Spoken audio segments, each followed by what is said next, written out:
أهلا بيكم مع فيلم جديد. بنشوف في بداية الفيلم وكانت قلقانة بسبب إدمان ابنها للإنترنت. بعد كده براندون ابنها بيخرج من أوضته وفجأة بيبدأ وحش في مطاردته وكان في إيده سكينة. بعد كده بنشوف براندون نفسه وكان بياخد سكينة من المطبخ وبيروح لأمه اللي كانت بتطلب منه يرمي السكينة في الأرض، لكن الولد بيهجم على أمه عشان يقتلها بالسكينة.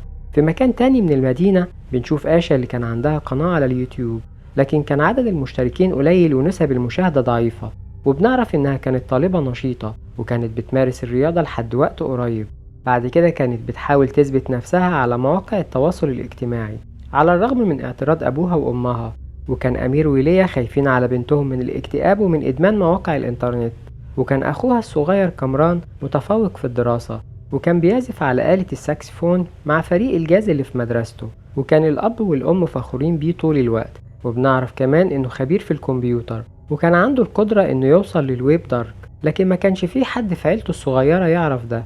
وكان واضح إن أمير وليا بيتعاملوا مع أولادهم بصرامة إلى حد ما، لكن التعامل مع المراهق بيكون دايما في غاية الصعوبة، وكان الالتزام بالقواعد أصعب حاجة. وكانت العيلة عندها عادة خاصة بيها، وهي إنهم يخرجوا مع بعض مرة واحدة كل أسبوع من غير أي أجهزة أو موبايلات. وكانت آشا وأخوها طبعا بيكرهوا اليوم ده، وفي الأسبوع ده بيقرروا إنهم يخرجوا مع ابنهم كامران عشان يحضروا حفلة بيعزف فيها.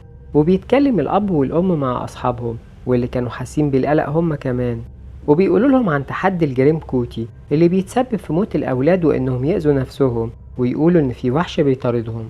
ولما بيرجع أمير وليا للبيت بيكلموا أولادهم عن الجريم كوتي وبيسألوهم إذا كانوا سمعوا عنه قبل كده ولا لأ.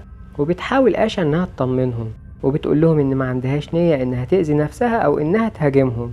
وعلى الرغم من اللي قالته بيفضل الخوف والقلق مسيطر على الأب والأم. وبتعرف آشا من أصحابها إن أولياء أمورهم عندهم نفس الخوف والقلق، وإنهم حذروهم من التحدي اللي دايما نهايته بتكون دموية، على الرغم من إن محدش منهم صادف تحدي الجريم كوتي أو سمع عنه. وفي الوقت اللي بيكون فيه الأب والأم مشغولين بنشوف الوحش وهو بيهاجم بنتهم.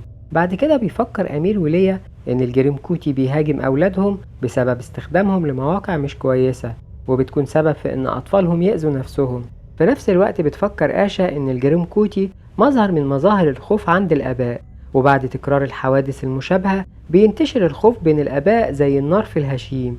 وكان كل ما يزيد الخوف من الجريم كوتي الموضوع كان بيزيد واقعية أكتر، وبيقرر أمير وليا إنهم يبحثوا أكتر عن الموضوع ده ويحققوا فيه وفي الطريقة اللي بتخلي وحش الجريم كوتي يخرج للواقع ويهاجم أطفالهم، على الرغم من إن الآباء ما كانش عندهم القدرة إنهم يشوفوا الوحش اللي كان بيأذي أولادهم، وكان بيتغذى على خوفهم عشان يزداد قوة.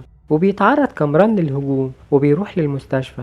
بعد كده آشا بتشك في إن مصدر الرعب واحدة اسمها ميليندا جينيس، وبيعرفوا إنها أم وعندها طفل، وإنها برضو كانت دايما متوترة وخايفة على ابنها من تأثير التكنولوجيا، وإن الخوف ده دفعها عشان تحبس ابنها جوه أوضة صغيرة في البيت، وده عشان تبعد عنه الجريم كوتي. وإنها لما عملت كده ابتدى خوفها يقل، وبعدها اختفى الجريم كوتي تماما، وإنها نشرت ده في المدونة بتاعتها. بعد كده آشا بتروح لبيتها وبتشوف براندون ابنها، ولما بتشوفها ميليندا بتخاف على ابنها وبترفع عليها سلاحها علشان تهددها. وهنا بيظهر الجريم كوتي وبيهاجم الولد، وبتظهر ليا اللي بتكتشف هي كمان حقيقة الجريم كوتي، وبتوصل لبيت ميليندا وبتشوف براندون، وكان في شيء مجهول بيرفعه في الهواء، وبيقدروا انهم يخرجوا ميليندا من الأوضة، وبيظهر ابنها من وراها وبيزقها من على السلم عشان تقع وتفقد وعيها. وهنا الجريم كوتي بيختفي، وبتكتشف الأم وبنتها إن الوحش بيستمد قوته من خوف الآباء، وإن لو حصل عكس كده بيختفي تماما.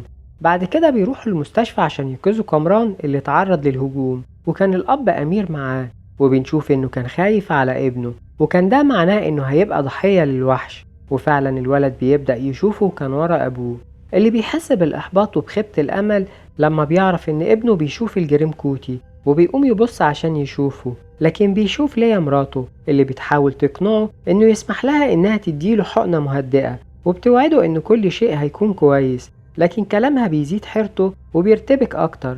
في نفس الوقت بتوصل الشرطة وبياخدوها عشان يحققوا معاها بسبب اللي حصل في بيت ميليندا. وبتعرف آشا إن أخوها في خطر، وبتحاول إنها تلفت انتباه أبوها علشان الجرين كوتي يهاجمها، وبتنتهي محاولتها بإنها بتطعن أبوها من غير ما تقصد، بعدها بتفكر إن الطريقة الوحيدة عشان تقضي على الجريم كوتي هي إنها تمنع أبوها من القلق عليها أو على أخوها، وبتسلم نفسها للجريم كوتي اللي بيمسكها من رقبتها عشان يرفعها في الهواء قدام أبوها. وهنا أمير بيعرف إن في قوة خفية بتأذي بنته، وبيفهم اللي بيحصل وبيحقن نفسه بحقنة المهدئ اللي خدها من ليا. ولما بيفقد وعيه بيختفي الجريم كوتي، وبعدها بنكتشف إن أمير مش بيموت من طعنة بنته. ومع نهاية الفيلم بنشوف آشا بتتكلم على قناة اليوتيوب وبتحكي قصتها، وبكده ينتهي الفيلم. سلام. لو عجبكم الفيلم ما تنسوش إنكم تشتركوا في القناة.